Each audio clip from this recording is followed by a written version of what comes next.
Bonjour à tous, nous sommes le dimanche 6 août, belle fête de la Transfiguration. Ça me permet de rejoindre évidemment la joie des JMJ, de rejoindre aussi l'hospitalité de Lourdes qui est partie ce matin avec tous nos frères et sœurs malades. Et c'est une joie, la joie de la lumière de Dieu qui vient nous visiter et qui vient faire en sorte que cette lumière envahisse notre vie. Dieu est partout présent et cette présence de Dieu se manifeste précisément par le don de soi pour que les autres aient la vie. Alors à vous toutes et tous, je souhaite vraiment un bon dimanche. J'aimerais vous dire aussi que c'est un dimanche où je vais maintenant baptiser, et baptiser c'est aussi illuminer, et c'est cette joie de l'illumination qui est à l'origine, je dirais, de cette transfiguration.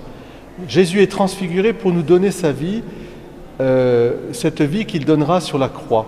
Et le mystère de la croix nous conduit au mystère de la transfiguration, ou plutôt est, je dirais, le chemin qui conduit à la transfiguration et à la résurrection.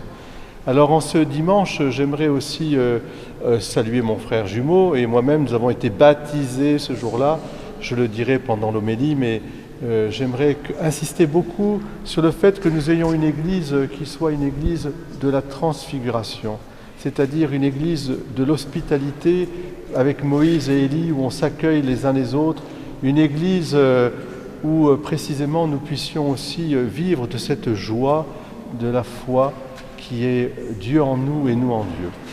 Alors c'est l'occasion aussi de rebondir sur les JMJ, sur Marie qui se met en hâte dans la joie de la visitation, une fois qu'elle a eu la grâce d'avoir l'annonciation de la Vierge Marie, que ce soit vraiment cette joie, peu importe. Eh bien, au milieu des voix et des gens qui rentrent dans l'église, je vous souhaite à toutes et à tous un très beau dimanche de la Transfiguration. Soyez bénis. Amen.